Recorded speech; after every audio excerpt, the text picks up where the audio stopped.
All right, so let's imagine, like, boom, it's 1958. America's in this crazy post-war boom, right? Cities are changing so fast, it's kind of wild. These huge urban renewal projects are like the next big thing. Everyone's talking about this shiny utopian future. But, Hmm. in all this rush for concrete and steel, there's this one writer, Jane Jacobs, and she's like, hold on a sec, what about the people? Yeah, exactly. So that's what we're diving into today. Her article, Downtown is for People. It's like a whole new way to see cities, not just like blueprints, but as these living, breathing things. Totally. And the thing is, Jacobs, she wasn't some fancy architect or city planner. She was a writer, an activist, and she really challenged how everyone was planning cities back then, like top down, you know? She looked at it all and said the city's success isn't about like imposing these big grand visions. It's about really getting something right. It's kind of wild to think that her book, The Death and Life of Great American Cities, like this huge, important book in urban planning, came from this one powerful article. Hmm.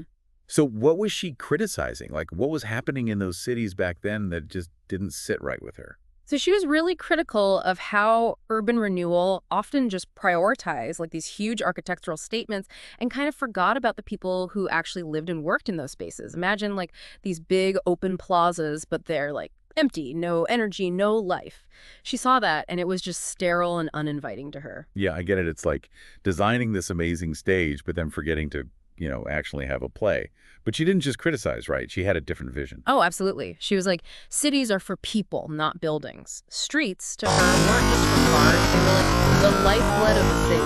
Spaces for, people to meet, to do business, just this like beautiful mess of city life. So, like, instead of trying to make it all neat and ordered, she wanted to embrace the chaos. Yeah, kind of. She got that a city's energy comes from diversity, like different people, different businesses, all mixed together, always changing. She thought cities thrive on those unexpected, those cool little discoveries you only get when it's designed for them. It's like creating the setting, but then the best scenes just kind of happen. Exactly. And it wasn't eyes on the street. Totally. She said a city connected community doesn't come from like police or big people, just everyone just looking out for each other, shopkeepers, people living there, even kids playing, all that. So it's about creating spaces where people want to be or connect. Because eyes on the street action sounds so simple, but so important.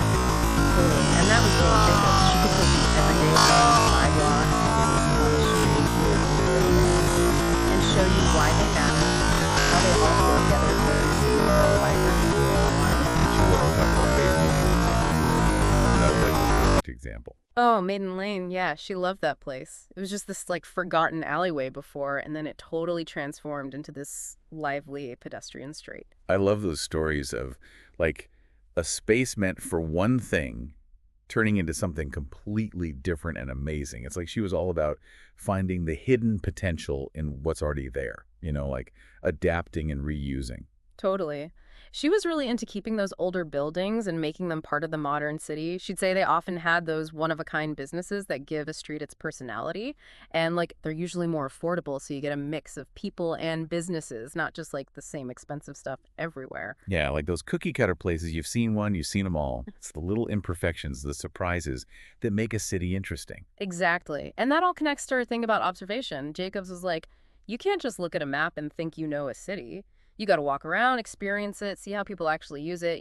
That makes me think of this one neighborhood. It always seemed kind of sketchy on the map, all these tiny streets like a maze. But then I finally went there, and whoa, it was amazing. All these little craft shops, vintage stores, tiny restaurants tucked away like a hidden world. If I just stuck with my first impression, I would have missed out. See, that's exactly the kind of thing she wanted people to do. Get curious. Challenge what you think you know, because you might find something really special. So how can we actually use those ideas in our own lives? Not everyone's going to become a city planner ever. No, of course not. But you can start small, just by paying attention. Like next time you're walking, don't look at your phone. Just look around. What do you see? What do you hear? What do you smell? Just take it in. I feel like I'm more present already just thinking about it. It's kind of crazy how we just tune everything out sometimes. Yeah, it happens. But when we actually pay attention to our surroundings, we start to understand how our city works, the good and the bad. And that's the first step to like actually making a difference, shaping the place where we live.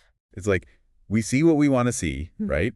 Jacobs really makes you look at your city differently, see those little moments, those connections that make it special. Yeah, totally. And that change in how you see things, that's so important if we want to make cities that are actually for people. One of the biggest things Jacobs taught us is that, like, people who live in a city, they got to be a part of shaping it, you know? It's not enough to just, like, notice stuff. We got to actually do something. So, like, we got to channel our inner Jane Jacobs, speak up, fight for the city we want to live in. But where do we even start? City planning can seem kind of intimidating. Yeah, it can be for sure. But remember, Jacobs, she was just one person. And look what she started. Start small. Go to a city council meeting, write to the newspaper, or even just talk to your neighbors. Like, what do you love about where you live? What could be better? Yeah, I love that. It's like what she said about diversity, right? Not just different people and businesses, but different ideas, different ways of doing things. She wasn't afraid to, like, shake things up, even if everyone else thought she was wrong. Totally. She knew that real change doesn't come from just doing the same old thing, you know? You got to Mhm. try new stuff, be open to different ideas. She was all about change coming from the people, the community, because they know what they need. So after this deep dive into Jane Jacobs, I feel kind of inspired, actually.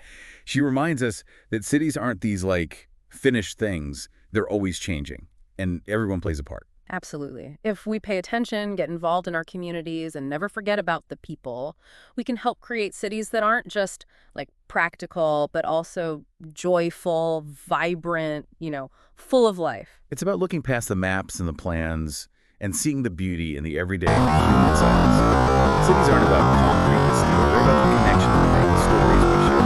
So next time you're out and about, take a minute. Try to see your city through Jane Jacobs' eyes.